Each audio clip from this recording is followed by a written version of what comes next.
안녕하세요. 저는 결혼한 지 4년 된 30대 여자입니다. 저는 비록 낳은 정에서는 버림을 받았지만 자라는 과정에서는 기른 정을 듬뿍 받았습니다. 그렇기에 저를 이렇게 길러주신 지금의 엄마에 대한 감사함은 말로 이루 표현할 수 없을 만큼 큽니다. 물론 저를 낳아준 생모에 대한 상처는 성인이 된 지금도 아물지 않았지만요. 이런 제 마음을 알면서도 남편은 남편 자신과 친정엄마 사이에서 제가 한 사람만을 선택하기를 강요하더군요. 저는 어떻게든 다 같이 행복하게 살고 싶었지만 더 이상 엄마가 저로 인해 희생하는 모습을 보고 싶지 않았습니다. 그래서 남편을 포기하기로 마음먹었습니다. 제가 4살, 언니가 6살일 때 저희를 낳아주신 생모께서 집을 나가셨습니다. 고모에게 듣기로는 동네 어떤 아저씨와 눈이 맞아 도망간 거라고 했습니다. 저도 그게 사실인지는 모르고 솔직히 지금도 사실이 아니길 바랍니다. 단 한 가지 분명한 사실은 이유가 어찌됐건 생모가 저희 자매를 포기했다는 것이었죠. 그런 생모가 그리웠던 시절도 있었습니다만 어렸을 때 만들어진 옅은 기억은 시간이 흐를수록 점점 더 흐려져만 갔습니다. 지금은 거의 기억도 나지 않네요. 생모와의 추억을 잃은 게 슬프지만은 않습니다. 그건 바로 저희를 지금까지 지켜주신 새엄마 덕분이에요. 사연을 적기 위해서 새엄마라고 처음 불러봤습니다만 사실 저희 자매는 처음부터 엄마라고 불렀어요. 처음에는 아빠가 엄마라고 부르라고 해서 어쩔 수 없이 부르기 시작했지만 언젠가부터는 너무 당연하게 그냥 우리 엄마였어요. 새엄마라는 이름은 다른 사람이 불러준 거였지 저희에겐 그냥 엄마였어요. 엄마도 우리를 엄마 가슴으로 낳은 자식으로 끌어안고 사시면서 그런 단어는 개의치 않으셨다고 해요. 제가 초등학교에 들어갈 때 아빠와 엄마가 재혼을 했습니다. 아빠는 재혼이었고 엄마는 초혼이었지만 동네 사람들이 어떻게 저와 언니를 볼지 걱정한 엄마의 배려로 결혼식을 치르는 대신 작은 사진관에서 기념사진을 찍었다고 하더라고요. 고등학생 때 그 이야기를 듣고 왠지 모르게 고맙고 미안해서 밤새 이불을 뒤집어 쓰고 울었던 기억이 납니다. 엄마와 아빠 사이에서는 아이가 없습니다. 그 또한 엄마의 배려였다고 들었어요. 만약에 친자식을 갖게 되면 저와 언니에게 소홀해질지도 모르겠다며 차라리 낳지 않는 편이 좋겠다고 하셨답니다. 그로 인해 아빠는 돌아가실 때까지 엄마에게 미안해했어요. 아빠를 만나서 엄마가 너무 희생을 많이 했다고요. 저랑 언니도 전적으로 그렇게 생각하고요. 엄마는 하늘에서 우리에게 보내준 천사 같은 사람이었습니다. 제가 고등학생 때 아빠의 사업이 크게 흔들렸던 적이 있어요. 같이 일하던 직원의 실수로 회사에 막대한 손해가 발생했었다고 들었습니다. 그래서 1년 가까이 아빠와 우리 세모녀가 떨어져 지내야만 했어요. 그때 엄마가 식당 아르바이트를 하면서 저희를 키워주셨어요. 사실 지금도 가끔 내가 엄마였어도 그렇게 할 수 있었을까 생각이 들어요. 자기 배로 낳은 자식도 아니고 믿고 시집온 남편이 돈도 못 벌어다 주는데 도대체 우리를 왜 포기하지 않았을까 그런 생각을 하게 되더군요. 아빠가 돈을 잘 벌 때 우리를 낳은 엄마도 우리를 포기하고 떠났으니깐요. 저와 언니는 엄마와 다른 모녀들처럼 같이 목욕탕도 가고 쇼핑도 가고 시시콜콜한 비밀 이야기도 나눌 만큼 아무런 문제 없이 잘 지냈습니다. 이렇게 지금도 설명을 하는 게 오히려 어색할 만큼 그냥 평범한 모녀 사이였어요. 그리고 이 모든 사실을 지금의 남편도 다 알고 있습니다. 남편과는 회사 생활을 시작하면서 지인의 소개로 만났습니다. 남편은 가족애가 넘치고 생활력이 있는 사람이었어요. 그렇기에 남편감으로는 딱 좋다고 생각했습니다. 1년의 연애를 하고 누가 먼저 물어볼 것도 없이 자연스럽게 결혼 준비를 하기 시작했습니다. 남편에게 굳이 생모가 아니고 새엄마다라는 이야기를 하지도 않았어요. 어차피 제겐 한 명뿐인 엄마인데 구태여 그런 설명을 할 이유가 없다고 생각했으니깐요. 그런데 결혼을 하고 나서 혼인신고를 하려고 서류를 떼니 거기에 엄마에 대한 존재가 나와 있었습니다. 남편은 너무 놀라서 저를 쳐다보더라고요. 동화책에 나오는 새엄마에게 구박을 받으며 살아온 공주 혹은 신데렐라의 주인공을 보는 듯 측은하게 쳐다보며 한동안 모라말을 잊지 못하더라고요. 저는 당신이 생각하는 것과는 아주 다르게 나랑 언니 그리고 엄마는 여느 다른 모녀지간과 다르지 않다고 설명했지만 믿지 않는 눈치였어요. 그때만 해도 남편이 뭐라 생각하든 중요하지 않았습니다. 사실 남편이 처음부터 저희 엄마를 좋아하지 않았던 건 알고 있어요.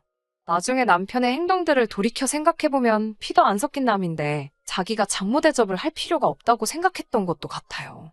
한 번은 남편 생일 때 친정엄마가 사위 먹으라며 미역국에 갈비에 상다리 부러지게 차려주셨거든요. 사위 사랑은 장모라면서요. 하지만 남편은 감사하다는 말도 하는 둥 마는 둥이었어요. 그 모습을 보는데 제가 다 민망하고 속상해서 죽겠더라고요. 남편이 자리를 떴을 때 제가 뭐 이렇게 고생을 했냐고 봉투에 30만 원을 챙겨서 드렸습니다. 그러자 엄마가 한사코 고사를 하셨는데 제가 도무지 받질 않으니 그 돈을 남편한테 돌려주셨나 봐요. 집에 돌아와 제 앞에 봉투를 꺼내 보이며 뭐 이런 것까지 챙기냐고 한 소리 하더라고요. 제가 남편에게 그렇다고 그 봉투를 다시 받아오면 어떡하냐고 짜증을 내자 계모 소리 듣기 싫어서 괜히 저러는 건데 무슨 오바냐면서 그냥 가만히 있으라고 저를 말리더라고요. 그러다 결혼 생활 3년 차가 되던 무렵 아빠가 돌아가셨습니다. 생각지도 못한 사고로 한순간에 돌아가셨어요. 언니랑 제가 사망신고를 했고 부모님이 거주하시던 집과 아버지 차 그리고 저희 모녀 앞으로 나온 6억의 사망보험금까지 모두 엄마가 관리하기로 했어요. 저나 언니 사이에 아무런 이견과 잡음 없이 너무 자연스럽고 당연하게 정리가 되었어요. 형부도 처가 재산이니 저희더러 알아서 하라며 아무 간섭도 하지 않았고요. 그런데 저희 남편 혼자서 눈에 쌍심지를 켜고 난리더라고요. 언니와 저에게 한다는 말이 자식들도 권리가 있다는 둥, 가만히 있다가 나중에 엄한 사람한테 다 뺏긴다는 소리를 하면서요. 6억이면 우리 전세로 옮길 수도 있고 어디다 투자도 할 수 있는데 왜 바보같이 그걸 엄마한테 맡기냐면서 저한테 법무사한테라도 조언을 구해보라며 사랑을 달달 볶더라고요. 듣다 못한 제가 그래서 지금 하고 싶은 이야기가 뭐냐고 엄마가 아직 젊으신데 벌써 재산을 나누라는 거냐며 제가 화를 내자 저더러 세상 물정을 하나도 모른다면서 그러다 큰 코 다친다고 혀까지 차더라고요. 그 이후에도 남편은 재산 명의를 얼른 당신 명의로 돌려야 한다고 하질 않나. 다 뺏길지도 모른다며 저더러 천하태평이라고 하질 않나. 혼자 뭐가 그리 걱정인지 난리도 그런 난리가 없더라고요. 그리고 남편의 그런 모습을 계속 보고 있으니 조금씩 남편에 대한 정이 떨어지기 시작했어요. 그래도 이혼까지는 생각하지 않았습니다. 그때만 해도 그냥 남편하고 엄마 사이에서 내가 어떻게 해야 좋을까라는 고민이 대부분이었어요. 다른 사람들 보면 딸이랑 사위가 엄마를 모시고 여기저기 놀러도 다니고 사위가 아들 노릇 해주는 집도 있더라고요. 남편한테 아들 노릇까지는 바라지도 않았지만 적어도 장모님으로서 존경하고 대해주길 바랬거든요. 그러다 이번에 도저히 견딜 수 없는 사건이 있었습니다. 얼마 전 엄마의 생신이었어요. 아빠가 돌아가신 뒤 처음 돌아온 엄마의 생신이었기 때문에 언니랑 저는 멋진 곳에서 식사를 대접하고 싶었어요. 그래야 아빠의 빈자리가 좀 덜 느껴질 것 같았거든요. 다행히 평소라면 예약하기 힘들었을 호텔 레스토랑에 운이 좋게 자리를 잡을 수 있었습니다. 엄마는 뭐 이렇게 비싼 걸 먹냐면서 저희한테 얼른 취소하라고 하셨지만 언니랑 저는 진작에 이런 곳도 같이 다니고 했으면 좋았을 텐데 후회가 되더라고요. 그렇게 레스토랑에 모여 코스 메뉴를 시키고 와인도 한 병 시켰더니 돈이 제법 나왔습니다. 형부가 내겠다고 하는 걸 제가 내겠다고 우겨서 제가 결제를 했습니다. 사실 언니와 형부는 둘이서 작은 쇼핑몰을 운영하고 있는데 그게 요새 제법 매출이 늘었다고 들었어요. 그래서인지 요새 둘이서 엄마한테 이것저것 선물도 자주 해주고 모시고 식사도 많이 다니고 하더라고요. 저도 자식인데 그렇게 못해드려서 죄송한 마음이 컸기에 이번만큼은 제가 내고 싶었습니다. 그런데 남편이 집에 와서는 돈 벌어서 엉뚱한 데다 쓰고 있다면서 앞으로 처형내일 아니면 자기를 부르지 말라고 하더군요. 저희 엄마랑 뭐 해야 하는 일이 있으면 처형내가 하게 두라고요. 자기는 피 같은 자기 돈, 엄한 곳에 쓰기 싫다면서요. 그런데 저희는 맞벌이거든요. 그리고 엄밀히 말하면 제가 얼마 전 승진을 하면서 남편보다 수입도 많아졌거든요. 그런데도 돈 쓰는 일만 생기면 마치 제가 자기 돈을 가져다 쓰는 것 마냥 말을 하더라고요. 이번만큼은 도무지 그냥 넘어갈 수가 없어서 당신이 돈을 벌어오면 얼마나 벌어온다고 그런 소리를 하냐고 제가 따져 물었습니다. 제가 남편에게 돈 얘기에 관해서 그런 식으로 되받아친 건 거의 처음이었어요. 그래서인지 남편이 적잖이 당황한 듯 했습니다. 그런 남편의 모습을 보고 제가 당신이 도대체 한 달에 벌어다 주면 얼마나 벌어다 주는데 그렇게 유세냐고 계속해서 써붙였어요. 그러니까 남편이 저더러 그래 네 돈으로 많이 해드려라. 그러다 뒤통수 맞고 도와달라 소리나 하지 마라고 하더라고요. 순간 뭐 저런 자식이 다 있나 싶어서 뒤통수 한 대 후려치고 싶은 마음이 들었습니다. 화장대 거울 앞에 앉아 화를 식히고 있는데 엄마랑 찍은 사진이 눈에 들어왔어요. 꽃다운 나이에 우리 아빠를 만나서 자기가 낳은 자식들도 아닌 우리를 누구보다 깊은 사랑으로 키워주신 엄마를 물끄러미 바라보고 있으니 눈물이 주룩주룩 흘렀습니다. 자식들도 다 컸고 이제 아빠랑 행복하게 노후만 즐기면서 살면 되는 분인데 왜 우리 엄마 인생은 이렇게 슬픈가 싶기도 했고요. 그런 엄마에게 함부로 말하는 저런 인간을 내가 왜 서방이라 생각하고 참고 살아야 하나 생각하니까 마음 깊은 곳에서 우라가 치밀어 오르는 것 같았습니다. 도저히 이렇게는 화와 슬픔을 다스릴 수가 없어서 자동차 키만 챙겨서 엄마 집으로 향했어요. 밤 10시가 다 돼서 딸이 집에 오니 엄마도 깜짝 놀랐을 거예요. 엄마가 저에게 도대체 무슨 일인데 이 시간에 여길 왔냐면서 저부터 막 살피는 거예요. 이 큰 집에서 우리 엄마 얼마나 외로울까 싶기도 하고 마음이 복잡했어요. 저는 엄마에게 그간 남편이 해온 이야기들을 털어놓았습니다. 저는 사실 엄마가 제 이야기를 듣고 화를 내거나 같이 욕을 해줄 줄 알았어요. 그런데 엄마가 다 들으시더니 갑자기 저한테 너무 미안하다면서 엄마가 생각이 짧았다고 오히려 사과를 하시는 거예요. 그러더니 언니와 저에게 미리 유산을 나눠줬어야 되는데 엄마 때문에 괜히 부부싸움이나 하게 해서 정말 미안하다고 몇 번이고 저에게 사과를 하시더라고요. 엄마는 행여 본인 때문에 저희 부부가 이혼이라도 하게 될까 안절부절 계속 제 걱정을 하고 계셨습니다. 그러면서 필요하면 엄마가 제 남편을 만나서 다 사과하고 대신 설명을 하면 되겠냐고 하시는 거예요. 그런 엄마를 보면서 제가 지켜야 할 사람이 누군지 확실히 알겠더라고요. 저는 엄마한테 엄마, 나 이혼하는 거 하나도 두렵지 않다고 세상 그 누구도 엄마를 함부로 대할 수는 없다고 걱정하지 마시라고 했어요. 그리고 엄마한테 나를 이렇게 키워줘서 너무 고맙다고 했어요. 그러자 부모가 자식을 키우는 건 당연한 일인데 왜 그런 걸 고마워하냐고 하시는 거예요.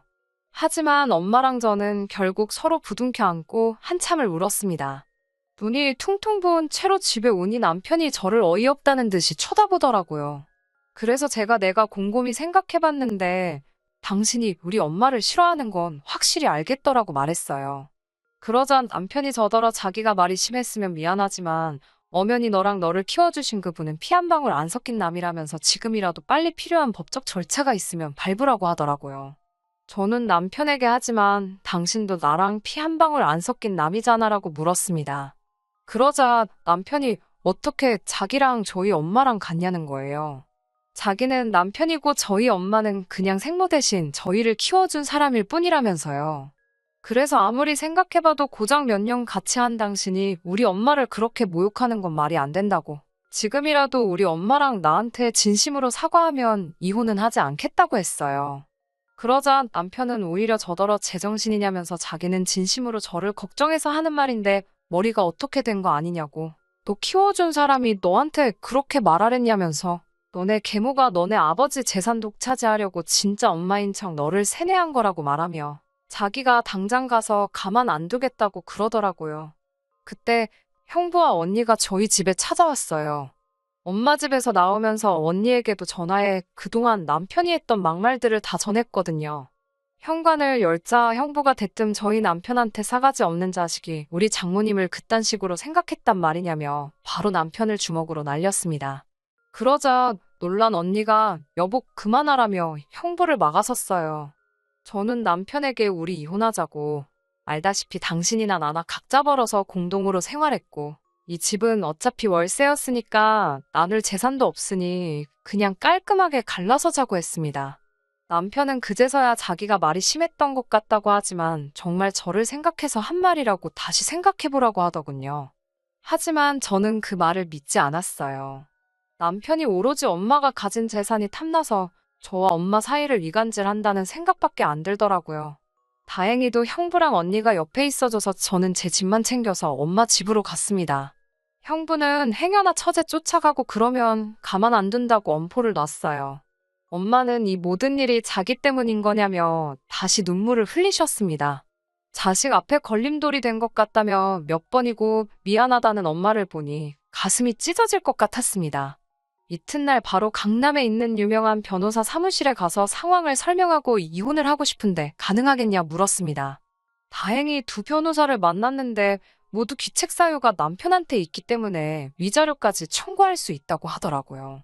남편한테 합의 이혼하면 위자료는 안 줘도 되지만 만약에 소송까지 가면 내가 지옥에 가는 한이 있어도 당신한테 위자료 받아낼 거라고 문자를 보냈습니다. 남편은 저더러 왜 자기를 못 믿냐며 이제는 감정에 호소하더군요. 하지만 제가 아무리 남편을 사랑했다고 해도, 남편이 저를 사랑했다고 해도 엄마가 저에게 준 사랑에 비할 수 있겠나요? 그렇게 결국 저와 남편은 합의 이혼을 했고, 저는 지금 엄마와 함께 살고 있습니다. 엄마는 지금도 가끔 저에게 후회하지 않냐고 물으시지만 제 대답은 한결같아요. 엄마를 만난 건 제 인생에서 가장 큰 행운이고, 이제 제가 엄마를 지켜드릴 거라고요. 끝까지 들어주셔서 감사합니다. 오늘의 사연은 여기까지입니다. 구독과 좋아요, 알람 설정 부탁드리고 더 좋은 사연으로 다시 찾아뵙겠습니다. 감사합니다.